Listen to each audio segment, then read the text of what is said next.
For 1,000 years, the Galactic Concordance followed a single, unbreakable rule of engineering. Complexity demands complexity. Their greatest creations were marvels of intricate design, monuments to a philosophy that believed any problem could be solved with enough processing power.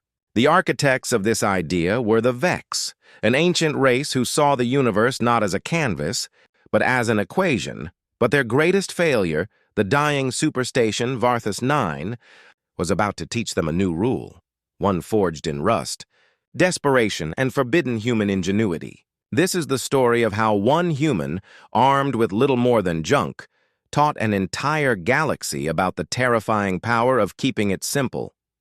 Varthus 9 was supposed to be the Vex's masterpiece, a celestial hub carved from a dwarf moon.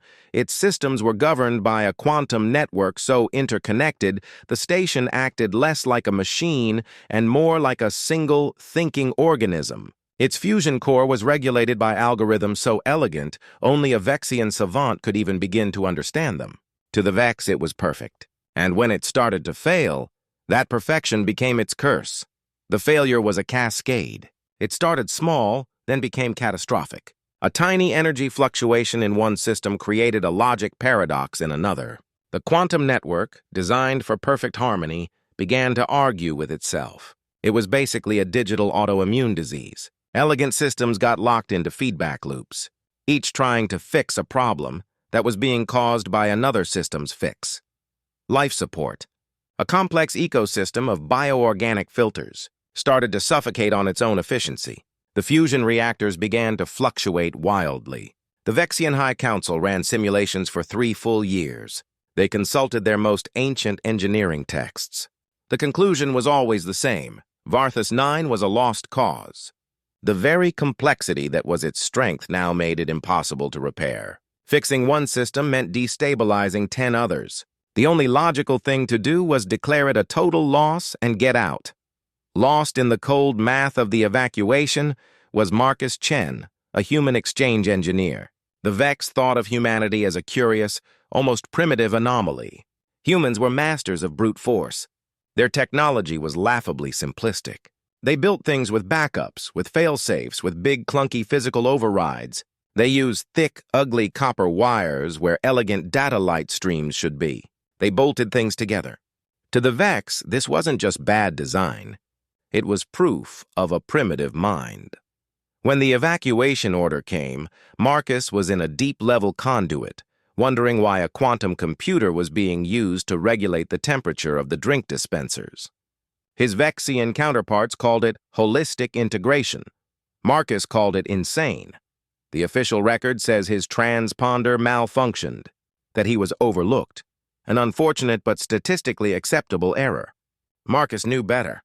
He was a rounding error they had decided to delete. He was left for dead on a station that was tearing itself apart, a ghost in a machine that had already given up its own ghost.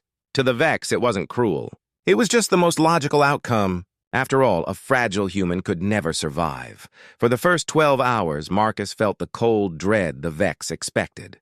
The station groaned around him like a dying animal. The air grew thin.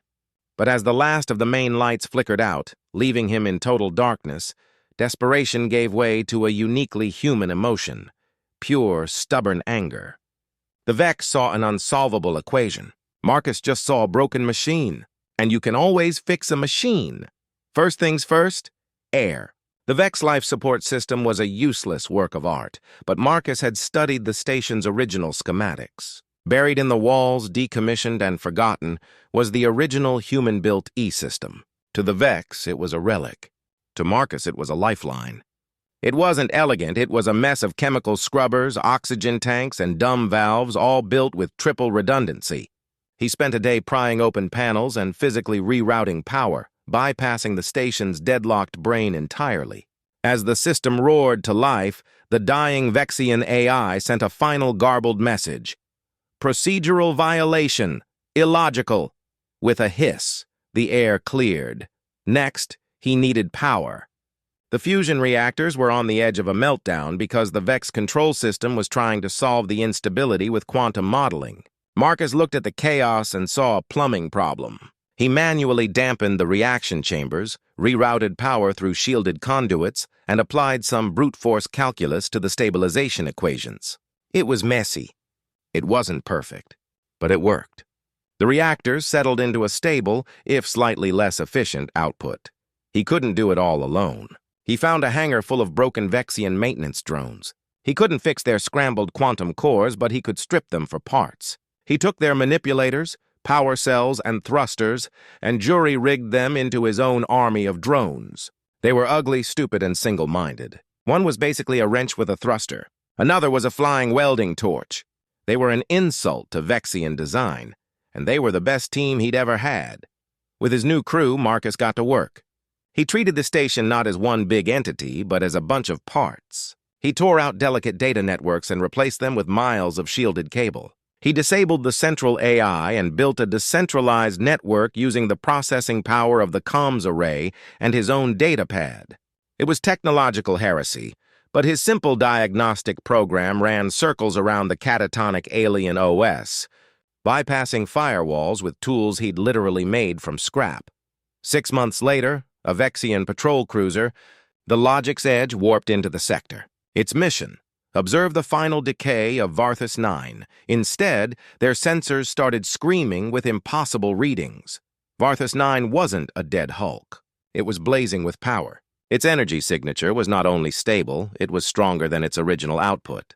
They saw crude new solar arrays bolted to the exterior, using reflective layering their own scientists had said was impractical. The station was alive. No, it was thriving. The Vexian commander, his 7 eye stalks twitching in disbelief, hailed the station. He expected silence. The voice that answered was calm, clear, and had an infuriating hint of humor. Unidentified Vexian vessel, you're approaching a restricted zone. This is Station Superintendent Marcus Chen of the Deep Space Vessel Revenant. State your intentions. The commander was stunned. Revenant, a ghost that hadn't just refused to die, but had apparently renovated its own haunted house. The Vex boarded the station, expecting to find chaos. They found order, an ugly, brutal, illogical kind of order, but order nonetheless. The air was clean, the gravity was stable, and the corridors were lit, though now laced with thick functional cables. Marcus's little junk drones zipped past them, performing maintenance with brutish efficiency. In the reactor room, the Vexian commander stared at the control interface. The elegant, flowing Vexian script was gone. It had been replaced by a simple display in English showing pressure, temperature, and output. It looked like the console for a primitive fission plant, yet it was running a fusion core with perfect stability. He saw the hybrid systems Marcus had built, slamming human pragmatism together with Vexian tech. He saw a station that had been declared dead, not just revived, but improved. The station's old AI, now working for Marcus's system, provided the final, damning piece of evidence. Operational efficiency was at 247% of the original Vexian specs. In that moment, 1,000 years of Vexian engineering philosophy crumbled. Their faith in complexity was shattered by a single stubborn primate who had fixed the impossible with junk and a toolkit. They hadn't just underestimated a human. They had underestimated an entire way of thinking. An alliance wasn't demanded. It was earned, forged in the fires of a dying station and built on a newfound, terrifying respect for the species that looks at an apocalypse and just sees a renovation project. The galaxy learned a new rule that day, one that would be whispered in engineering bays for centuries. Complexity is fragile, but simplicity endures. And you should never, ever leave a human alone with a broken machine. If you enjoyed this story of human ingenuity, be sure to like the video and subscribe for more tales from the cosmos. And let us know in the comments, what's the most human fix you can think of for a complicated alien problem? Thanks for watching.